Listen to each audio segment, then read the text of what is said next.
प्यारे बच्चों, अर्पणा नारोलिया का आपको नमस्कार। बच्चों, आज हम जो चैप्टर पढ़ने जा रहे हैं वो पार्टनरशिप है, यानी साझेदारी।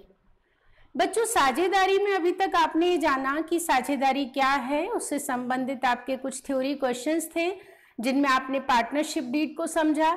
लेकिन आज हम जो पढ़ने जा रहे हैं वो आपका न्यूमेरिकल पोर्शन है। तो न्यूमेरिकल पढ़ने के लिए आपको जानना जरूरी है कि पार्टनरशिप फॉर्म में स्वाभाविक है कि एक से ज्यादा ऑनर होते हैं, यानी जिन्हें हम स्वामी कहते हैं। तो जितने ऑनर होंगे उतने ही लोग कैपिटल को हमारे बिजनेस में यानी फॉर्म में इंट्रोड्यूस करेंगे।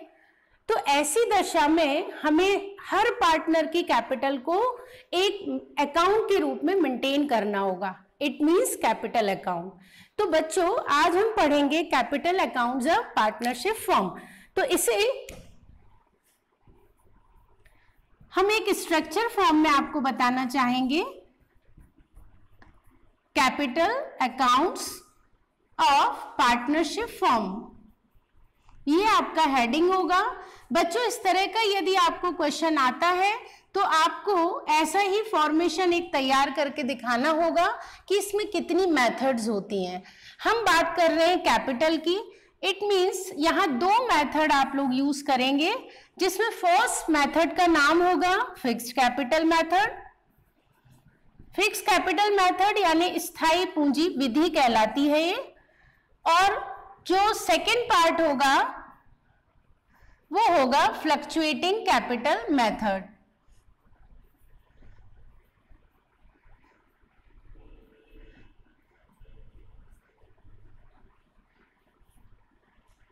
अब जैसा इनका नाम है वैसे इनको हम एक्सप्लेन भी कर सकते हैं। यानी फिक्स्ड कैपिटल मेथड मतलब देयर इज नो चेंज, किसी तरह का कोई परिवर्तन हमारी पूंजी के अंतर्गत ना हो। इसका मतलब है स्थायी किस्त या स्थायी पूंजी विधि में हम बेसिकली दो अकाउंट बनाएंगे। पहला अकाउंट होगा पार्टनर्स कैपिटल अकाउंट। बच्चों, ये जो है ये फॉर्मेट तो आप पढ़ ही रहे हैं। इसके साथ साथ आपको ये ध्यान देना होगा, ये ऑब्जेक्टिव क्वेश्चन में भी पूछा जाता है कि स्थायी पूंजी विधि के अंतर्गत मुख्यतः कितने अकाउंट या खाते खोले जाते हैं। तो फर्स्ट वन होगा आपका साझेदारों के पूंजी खाते यानी पार्टनर्स कैपिटल अकाउंट। और जो सेकंड अकाउंट होगा उसका नाम क्या होगा? Partners current account. तो बच्चों, इस तरह से इसके अंदर दो अकाउंट खोले जाएंगे। अभी हम इसके डिटेल फॉर्मेट को भी डिस्कस करेंगे कि किस तरह से आप इनसे संबंधित मदों का लेखा डेबिट या क्रेडिट पक्ष में करेंगे। अच्छा, एक बात और आवश्यक है जानना आपको कि जो पूंजी खाते या चालू खाते होते हैं साझेदारों की, एक तरह के पर्सनल अकाउंट्स है। इसीलिए हमें अपने दिमाग में उन नियमों को बहुत ध्यान रखना होगा कि किस ढंग से इसमें रिकॉर्डिंग की जाएगी। अब सेकेंड वन जो आपको दिख रहा है फ्लक्चुएटिंग कैपिटल मेथड, तो इसके अंदर केवल और केवल हम एक अकाउंट बनाएंगे और उसका नाम क्या होगा बेटा? Partners capital account. क्लियर? अब हम बात करते हैं इनके सेपरेट एलोकेशन की कि किस तरह से हम अकाउंट को तैयार करेंगे। बच्चों, जैसा भी हमने समझा कि कैपिटल अकाउंट के लिए आपको कैपिटल मेथड में फिक्स में कैपिटल अकाउंट और करेंट अकाउंट करना है, और फ्लक्चुएटिंग में केवल और केवल कैपिटल अकाउंट। अब हम यहाँ पर उनके फॉर्मेशन देखेंगे कि किस तरह से आप अकाउंटिंग मेंटेन कर सकते हैं। तो जैसे आपको बोर्ड पर कॉलम्स दिख रहे हैं, ये मैंने केवल एज्यूम किया है कि हमारी पार्टनरशिप फॉर्म में दो पार्टनर अवेलेबल हैं, तो डेफिनेटली उन दोनों पार्टनर्स की कैपिटल को हमें यहाँ मेंशन करना होगा। अब मैंने आपको अभी बताया था कि फिक्स कैपिटल मेथड में जब पार्टनर्स कैपिटल और करंट अकाउंट बनाएंगे तो वहां कैपिटल में किसी तरह के कोई चेंजेस नहीं आने चाहिए। It means there is remain always. तो इसका मतलब है कि जितना अमाउंट उन्होंने कैपिटल फॉर्म में इन्वेस्ट किया हुआ है फॉर्म में, वो एज इट इज आप अपनी कैपिटल अकाउंट में शो करेंगे। तो बच्चों, उसको कैसे करेंगे, आपको क्या ध्यान देना है? ये सपोज हमारी फॉर्म में ए और बी पार्टनर्स हैं, इनके नाम हमने यहाँ लिख दिए हैं। एज यूजुअल जो आपका पर्टिकुलर्स का कॉलम होता है आपने वो लिख दिया है। एक बात और इंपॉर्टेंट मैं आपको बताना चाहूंगी, यदि आपके क्वेश्चन की रिक्वायरमेंट के अकॉर्डिंग कहीं डेट मेंशन की जाती है तो आप यहाँ एक कॉलम डेट का भी बना सकते हैं, जिस डेट में उन्होंने विड्रॉ किया है, जिस डेट में उनको at the end of the year profit मिला है, तो आप वो भी लिख सकते हैं। बट रेयर होता है ये क्वेश्चन में, तो आपको जनरल इंफॉर्मेशन के अकॉर्डिंग इसी तरह का फॉर्मेट तैयार करना होगा। यदि इसमें 3 पार्टनर हो जाते हैं तो आप A B C D इस तरह से कॉलम को एक्सपैंड करते चले जाएंगे। अब देखिए, जैसे हमने कैपिटल अकाउंट बनाया बच्चों, एक किस मेथड के अंदर बना रहे हैं हम? फिक्स्ड कैपिटल मेथड के अंदर बना रहे हैं, जिसमें फर्स्ट अकाउंट होता है आपका पार्टनर्स कैपिटल अकाउंट। तो पार्टनर्स कैपिटल अकाउंट में फर्स्ट एंट्री आपकी क्या होगी? Bye balance BD। ये तो आप सभी जानते हैं, 11th से आपने रूल पढ़ा हुआ है कि जितने भी ओपनिंग बैलेंसेस होते हैं वो एज ए BD लिखे जाते हैं, यानी ब्रॉट डाउन। यहां पर लाए गए हैं इसलिए हमने उनको BD लिखा है।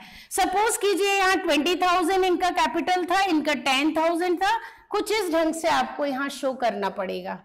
अब एक और बात आपको ध्यान रखनी होगी, यदि किसी इंफॉर्मेशन के अकॉर्डिंग आपको कहा जाए उन्होंने फर्दर कैपिटल इंट्रोड्यूस की है, फर्दर यानी एडिशनल, तो उस एडिशनल कैपिटल को भी बच्चों यहाँ पर एंट्री देंगे हम, कैश के फॉर्म में, बैंक के फॉर्म में, जैसा हम ला रहे हैं वैसे उसकी एंट्री की जाएगी। एंड एट लास्ट हम क्या करेंगे? इसको बैलेंस CD से क्लोज कर देंगे, क्लोजिंग बैलेंस। तो नॉर्मली हमारे कैपिटल अकाउंट का ये स्ट्रक्चर होगा।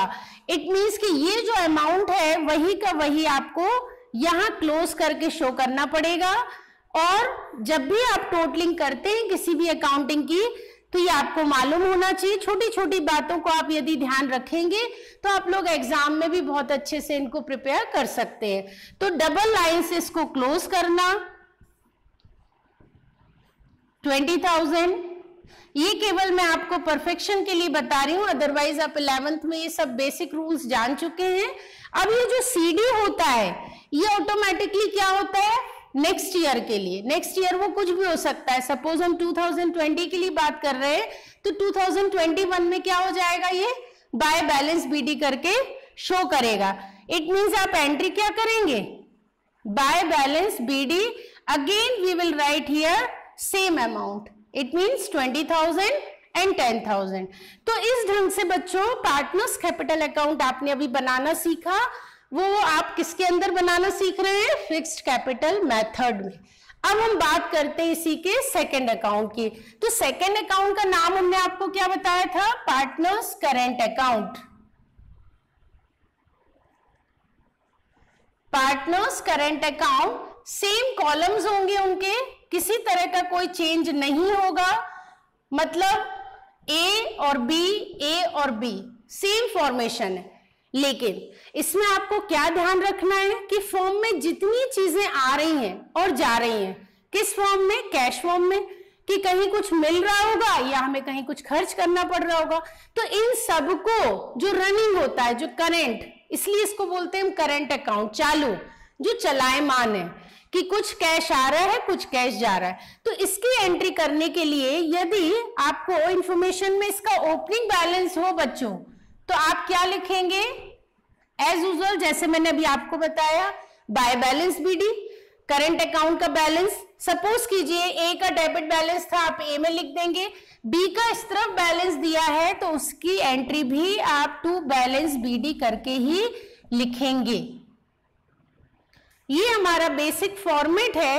यदि आपको क्वेश्चन आता है कि पार्टनर्स कैपिटल अकाउंट, यानी जो आपके कैपिटल अकाउंट्स हैं वो पार्टनरशिप फॉर्म में किस ढंग से मेंटेन किए जाते हैं, तो आपको आंसर में यही प्रेजेंट करना होगा। अब हम देखते हैं इसके अलावा ऐसे कौन से एडिशनल एक्सपेंसेस हैं जो फर्म के लिए तो हैं बट पार्टनरशिप जो हमारे पार्टनर्स हैं उनके लिए वो इनकम के रूप में यूज होते हैं। तो सबसे पहले हम चार्ज करते हैं इंटरेस्ट ऑन कैपिटल। जितनी कैपिटल पार्टनर्स के द्वारा इंट्रोड्यूस की जाती है फॉर्म में, उस पर हमें at the end of the period interest पे करना होता है। ये सब आपके क्वेश्चन में दिया रहेगा, 5% देना है, 7% देना है, इस ढंग से आप इंटरेस्ट ऑन कैपिटल को चार्ज कर देंगे। इसके अलावा कुछ ऐसी एडिशनल इंफॉर्मेशन जैसे सैलरी है, कोई कमीशन दिया जाना है, कोई बोनस हो। बस आपको एक बात ध्यान रखनी होगी कि सैलरी यदि ए को दी है तो केवल ए के कॉलम में लिखें, बी में आप क्या कर देंगे, डैश कर देंगे। कमीशन यदि हम बी को दे रहे हैं तो बी में लिखिए, इधर पर आप डैश कर दीजिए। में जितना प्रॉफिट हुआ है स्वाभाविक है वो प्रॉफिट पर किस किस के राइट्स होंगे, हमारे पार्टनर्स के होंगे। तो पार्टनर्स के प्रॉफिट को भी हम यहाँ पर लिखेंगे।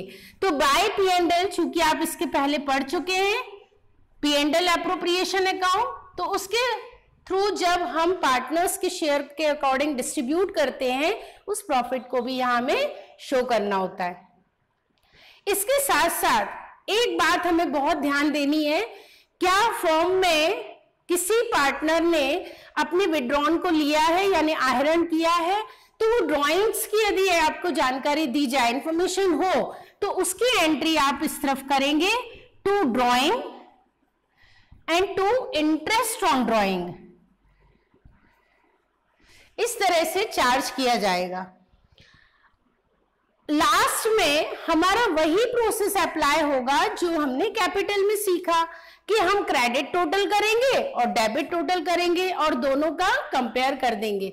जिस तरफ भी आएगा, यदि हमारा डेबिट ज्यादा है बाय बैलेंस सीडी, इस तरफ ज्यादा है तो टू बैलेंस सीडी करके हम अपने अकाउंट को नॉर्मली क्या करेंगे, क्लोज कर देते हैं। और क्लोज करने की प्रोसेस आपको पता होना चाहिए, डबल लाइन से होती है।